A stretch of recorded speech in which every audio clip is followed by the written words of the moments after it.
Narito na ang mga malalaking balitang Central Luzon ngayong araw. Mabahong amoy galing sa isang sapa sa De La Paz Norte, syudad ng San Fernando, inirereklamo.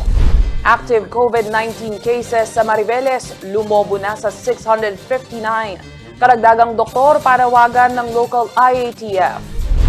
Proseso ng pagkuha ng lisensya sa LTO na ibinida ni Pangulong Rodrigo Duterte sa kanyang SONA, umani ng samut-saring reaksyon sa mga kabalit. At negative RT-PCR test result, mandatory requirement, papasok ng Zambales. Maya Pamengi, Pampanga, magandang gabi Central Luzon. Ako si Nicolette Henson Hizon. Narito na ang mga nanguna tinutukang balita ng CLTV News. Dahil sa patuloy na paglobo ng kaso ng COVID-19 sa Bataan, nanawagan na ng tulong ang local IATF sa ilang pribadong doktor na tumulong sa COVID response ng bayan.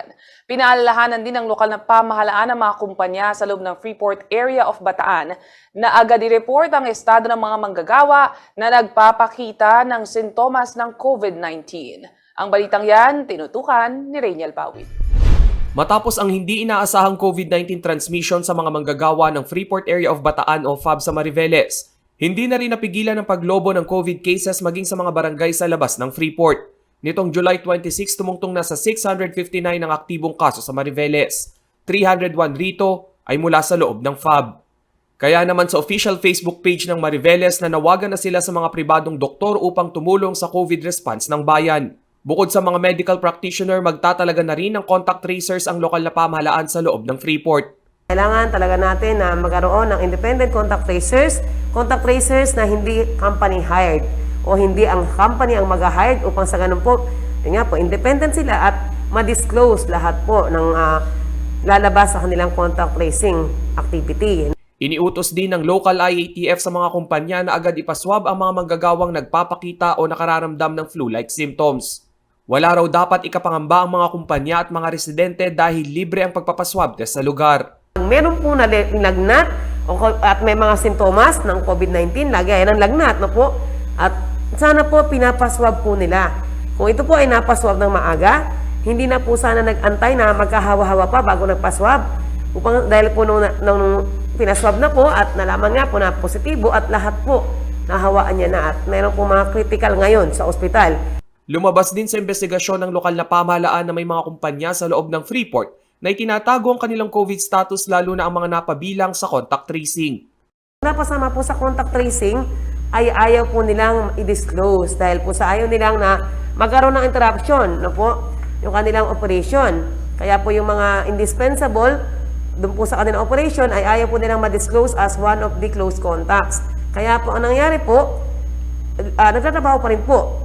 Alinsunod sa DOH guidelines, marapat lamang na makipag-ugnayan ang mga kumpanya at establishmento sa kanilang local IATF sa oras na may maitala o ma-detect na possible coronavirus carrier sa hanay ng kanilang empleyado. Samantala, ipinatutupad na rin ang barangay lockdown sa buong Mariveles upang malimitahan ang pagpasok ng mga galing sa labas ng bayan. Mariveles din ang may pinakamaraming kaso ng COVID-19 sa buong Bataan na nakapailalim pa rin sa MECQ. Sa latest COVID tally ng bayan, 3,529 na ang kumpirmadong kaso, 659 ang active cases, 84 ang namatay at 2,786 ang gumaling o recovered na. Rainiel Pawid, CLTV News. Dahil sa tumataas na kaso ng COVID-19 sa kalapit probinsya na Bataan, ipinaalala ng Zambales IATF na mandatory requirement para sa mga outsider o bibisita sa lalawigan ang pagpresenta ng negative RT-PCR test result na kinuha sa nakalipas na 48 oras. Nagtalaga na rin ng antigen testing area malapit sa border checkpoint para sa mga bisita na nais mag-avail ng naturang COVID test. Git ni Zambales Governor Jude Ebdane, walang special treatment pagdating sa pagpapatupad ng health protocols sa probinsya. Lahat umano ay kinakailangang magpakita ng kanilang RT-PCR test results. Lahat din na magpopositibong bisita ay dadalhin sa designated COVID hospital ng probinsya at hindi na po maaari pang lumabas hanggang sa makarecover. Ang paghigpit ng Provincial IATF ay ang kanilang pangunahing hakbang upang hindi makapasok ang mas nakahahawang COVID Delta variant. Sa kasalukuyan, 425 ang active COVID-19 cases sa buong Zambales. Sa pagbabalik ng CLTV News, mabahong amoy galing sa isang sapa sa De La Paz Norte, syudad ng San Fernando, inirereklamo. At pagtatatag ng Virology Institute at Center for Disease Control, isa sa mga highlights ng SONA 2021. Magbabalik ang CLTV News.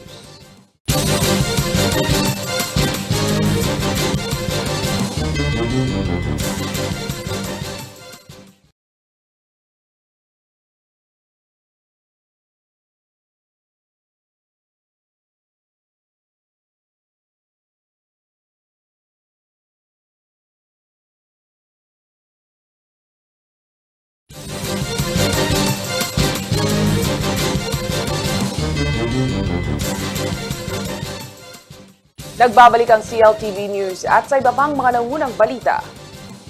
Dapat umanong magkaroon ng masinsinang investigasyon sa waterways na rumaragasa sa isang sapa sa barangay De La Paz Norte, syudad ng San Fernando, Pampanga. Ito po ang panawagan ng homeowners kaugnay ng di umano'y umaalingasaw na amoy ng creek. Narito ang ulat. Yung magagawa ng barangay na matabae, kasama doon yung... Nagpasaklolo sa CLTV News ang homeowners ng isang kilalang subdivision sa barangay De La Paz Norte, syudad ng San Fernando, Pampanga. Hiling nila magkaroon ng investigasyon sa di umano'y waterways o creek na hinihinalang tinatapunan ng waterways na dahilan ng may oras na pag-alingasaw ng mabahong amoy. Ayon sa presidente ng homeowners na si Transportation Assistant Secretary Gades Hope Libiran, hindi tolerable ang may oras na mabahong singaw sa creek na nagre-resulta ng mabigat sa dibdib na amoy. Because of this recurring extreme foul odor na na-experience ng ating mga miyembro dito sa Aspire Prime Residences, may mga nagrereklamo na po na inaatake ng asthma, may yung mga hinihika o parang natitrigger yung kanilang mga respiratory diseases, sumasakit ang kanilang mga ulo, nahihirapang huminga because of this recurring problem that we really wanted to address. Ang posisyon ng subdivision ay hindi kalayuan sa mga industrialized zone sa barangay at kahit noon pa raw ay may reklamo ng ganito. Ngunit dahil kakaunti pa lamang ang mga residenteng umakupa sa subdivision, kaya ang reklamo hindi na isa sa formal. Relatively new subdivision here in De La Paz Norte. So wala pa talagang established na homeowners association. So ang ginawa po ng aming mga members ay nag-meeting po at napagkasunduan na i-formalize yung complaint. Sa ipinakitang dokumento sa CLTV News ni Libiran, base sa site report ng inspeksyon na may petsang April 21, 2021, mayroon raw silang nakitang nangingibabaw na kulay dilaw sa itaas ng tubig sa marumi at makipot na creek na daluyan ng tubig na hindi kalayuan sa bakod ng subdivision. Dahil gabi na raw yon ay minimal lamang ang mabahong amoy na sinabi ng City Environment and Natural Resources Office o CENRO ng Siyudad San Fernando noong itulak ang investigasyon. Meron po, nung mismong gabi na yon, meron po silang minimal foul odor na na-monitor. At dun po, base po dun sa mga pictures na ipinadala sa amin at even na dun po sa naka-attach dun sa inspection report, makikita talaga na merong kakaibang kulay dun sa wastewater na lumalabas.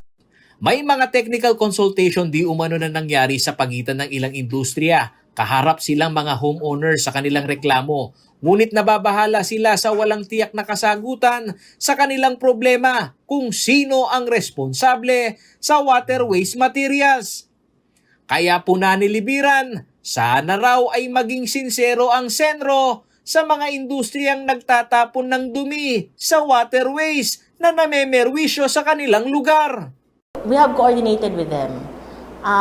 Yung nandun sila kasama dun sa assembly na tinawag, yung sa mga coordination and inspection meetings. However, hindi nga po siya nare-resolve.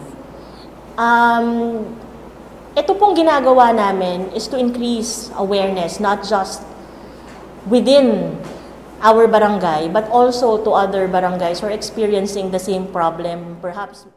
Samantala, ayon kay Marilyn Malabanan, Supervising Management Specialist ng Sentro ng San Fernando, may mga waterways nga silang nakita sa inirereklamong creek. Ngunit ang kanila umanong investigasyon ay hindi maaaring maging bara-bara, lalo na sa pagtuturo sa mga nakapaligid na industriya dahil hindi naman kaagad lumalabas ang resulta ng kanilang mga sinuring water sample. Kailangan talaga na sampling muna kasi kung sa tingin lang ng mata, hindi natin, mahirap po kasing nahin yung water kasi may involved po yung science dyan. So hindi po tayo pwedeng basta magturo na kung minsan nga kahit na may kulay yung water hanggang hindi po siya duman sa water sampling para malaman yung result. Hindi natin masasabi kung polluted yung water on deck. Sa ilalim ng Section 20 ng Republic Act No. 9275 o ang tinatawag na Clean Water Act of 2004, ang mga industriya at lokal na pamahalaan ay may shared responsibility sa improvement ng water quality o septage management ng mga ito. Pinagtitibay din ito ng Memorandum Circular No. 2019-62 na inaatasan naman ng DILG ang mga lokal na pamahalaan na magtalaga ng sewage treatment and septage management. Umaasa ngayon ang mga residente ng naturang subdivision na mabigyan ng aksyon ang kanilang masangsang na problema. Paolo G. Santos, CLTV News. Isa sa 5 priority bills na binanggit ni Pangulong Rodrigo Duterte sa kanyang huling State of the Nation address ay ang pagtatatag ng isang Virology Institute of the Philippines at sariling Center for Disease Control and Prevention ng bansa. Ayon sa Department of Health, malaking bagay ang mga nasabing institusyon upang mapigilan ang pagkakaroon ng iba pang pandemya. Si Rainiel Pawid ang may report. Bago magsimula ang huling State of the Nation address ni Pangulong Duterte, inihayag ni Zambales 2nd District Representative Cheryl Deloso Montalya na umaasa siyang mababanggit ng Pangulo ang pagtatatag ng Virology Institute of the Philippines at sariling Center for Disease Control and Prevention ng bansa. Si Montalya ang isa sa mga principal sponsor ng House Bill 9559 para sa establishment ng Virology Institute at House Bill 9560 para naman sa CDCP. Ang mga panukalang batas ay lusot na sa ikalawang pagbasa ng mababang kapulungan. Layo ng House Bill 9559 ang pagtatayo ng Virology Research Institute kung saan mapag-aaralan ang detection at limitation sa pagkalat ng virus. Isama pa riyan ang makalikha ng bakuna bilang long-term protection at gamot. Ito ang magiging premier research at development institute sa field of virology na saklaw lahat ng uri ng virus at viral diseases na matatagpuan sa tao, halaman at hayop. Sa kabilang banda ang CDCP naman sa ilalim ng House Bill 9560 ay magiging hiwalay na ahensya na nasa kontrol ng Department of Health na siya namang magmo-monitor at pipigil ng mga kumakalat na communicable o infectious disease. Ang CDCP ang siyang magbababa ng mga pulisiya, magsasagawa ng surveillance at pag-aaral, disease control, prevention at response sa mga sakit na bigla na lamang sumulpot o iyong mga rapid o sudden onset health hazards and emerging diseases tulad ng COVID-19. Ayon naman sa Department of Health, ang pagbuo ng mga nasabing medical institution ay makatutulong sa paglaban at pagkalat ng mga sakit. Magsilbing aral na umano ang COVID-19 pandemic kung saan dumapa ang ekonomiya at marami ang naghirap. This Virology Institute will, of course, be the foremost institution in the country para pag-aralan po ito pong mga bakuna, ito pong mga organismo na atin pong kinakalaban ngayon dito sa mga public health emergencies natin. Sa huling bahagi ng SONA ni Duterte, kanyang hinimok ang mga mambabatas na agad isabatas ang House Bill 9559 at House Bill 9560. Ask Congress to enact a law creating the Center for Disease Prevention and Control and the Virology and Vaccine Institute of the Philippines. Naniniwala umano ang Pangulo na sa tamang suporta at pondo para sa mga Filipino scientists ay magiging matatag ang ating disease control and prevention program. Baski gaano natin kahirap, however poor we are, I think that the Filipinos, given the proper support and the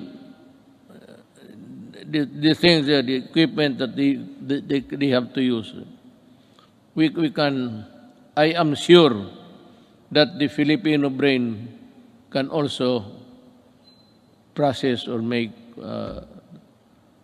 vaccines. Bunsod ng kawalan ng sariling vaccine manufacturing laboratories, patuloy na nag-aangkat ng mga bakuna ang Pilipinas sa ibang bansa. Dahil dito, nagiging mabagal ang deployment ng bakuna sa mga lokalidad dahil nakasalalay lamang sa pagdating ng bakuna ang vaccine rollout. Batay sa July 25, 2021 data, higit 17 million vaccines pa lamang ang nai-roll out sa buong bansa, habang higit 6 na milyong Pilipino pa lamang ang fully vaccinated. Katumbas ito ng 5.53% ng populasyon ng bansa, malayo pa sa 70% para maabot ang herd immunity.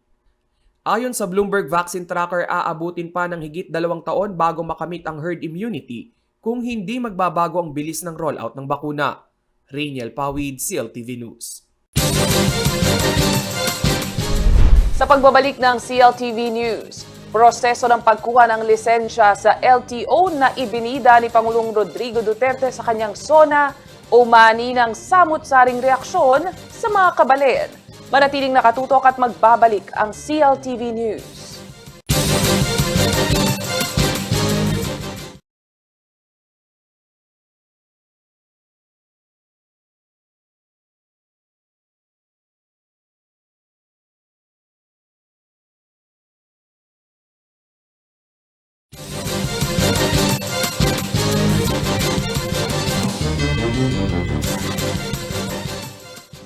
Nagbabalik ang CLTV News at sa iba pang mga nangunang balita. Kabilang sa mga ibinida ni Pangulong Rodrigo Duterte sa kanyang huling SONA nitong July 26 ay ang pagresolba sa backlog ng driver's license na naging controversial noon dahil resibo lamang ang naibibigay sa mga aplikante. Para sa mga tagapagtupad ng batas, isa ito sa legislative legacy ng Pangulo, hindi lamang umano sa usapin ng validity ng lisensya, kundi pati na rin sa road users' safety. Kung bakit, alamin sa ulat ni Paulo G. Santos. Kabilang sa ibinida ng Pangulong Rodrigo Duterte na tinawag na unpopular program ngunit di umano'y naramdaman ng mga nakakarami ay ang paglutas sa nooy problema ng mga motorista sa pagkuha ng driver's license. Ilan umano sa mga sinulusyonan ng Pangulo ay ang backlog sa printing ng mga ID cards ng Land Transportation Office o LTO at ang extension ng validity ng lisensya. We have also gone beyond merely addressing the 3 million backlog of the driver's licenses in 2016. We also extended for the new cards the validity of the driver's license to 5 years, and addedly, we shall begin the issuance of these driver's licenses within 10 years, which would be good for 10 years if there is no traffic violation. Sa perspektiba ng mga tagapagpatupad ng batas o ng lead agency, sa ibinidang ito ng Pangulo, sinabi ni LTO Regional Director Eduardo de Guzman na ito'y hindi lamang executive order kundi isang legislative agenda ng administrasyon. Actually, itong driver's licenses natin, there was a Republic Act issued, Congressional Act, under RA 10930, no? Ano po ito? Ito po ay regarding po sa stricter implementation and issuance of mga driver's licenses natin. Sa ilalim ng Section 4 ng Republic Act 10930 o ang batas na nagsasaad ng extension ng validity ng driver's license, kailangan ng special training, education para sa theoretical at practical exam ng isang aplikante ng student driver's license. May qualification proficiency test na rin kumpara noon na sa limitadong panahon na pag-review sa traffic sign at practical ay nakalulusot na. If they pass that, that's the time na pwede na natin sila ma-issuean ng student permit. Unlike before, na wala talagang mga examinations, wala talagang mga theoretical driving course. Tingin ni De Guzman, hindi lamang ito political mileage ng Pangulo. Dahil tinutugunan umano ng naturang batas ang problema sa 262 daily average na road crash sa bansa na sanhi ng mababang kamalayan ng motorista sa batas trapiko. Sa pag-usisa ng news team kung bakit nalulusutan pa rin ng mga fixer ang naturang legislative legacy na ito ng Pangulo, sagot niya, Very active ngayon yung ARTA. at saka yung PECC, and they were there at our district offices respectively to check, no? They really know the procedures and saka yung mga legal fees po.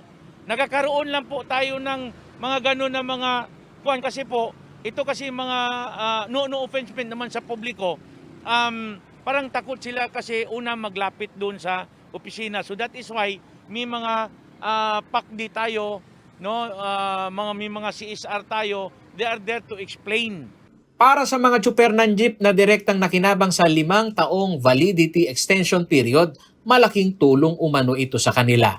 Pipila ka, alam nyo naman ng sistema natin sa gobyerno, yung pila ang problema. Anong grado sa'yo ng Pangulo? 8 sa 1 to 10. Sa 1 to 10? Oo. Satisfy ka ba doon sa zona? Siyempre, sa 6 na taon, hindi naman niya makukuha lahat yun eh. So hindi pa, sa ngayon hindi pa. Samantala, sa panig ni Confederation of Passengers Transport of Central Luzon Chairperson Dan Yumul, ang layunin ng batas o ng LTO sa formal education ay mabuti. Pero ang katotohanan pa rin umano na ang batas ay may butas. Gaya ng papaano re-resolbahin ng LTO ang mga nabigyan ng lisensya na no read no write. Maganda sana yan, ano? Paano naman yung milyong Pilipinong may mga lisensya na hindi dumaan sa tamang proseso bago makakuha. Yung sinasabi niya kayo na may mga test, may mga driving test, 3 araw yan, tigba 5 hours every day.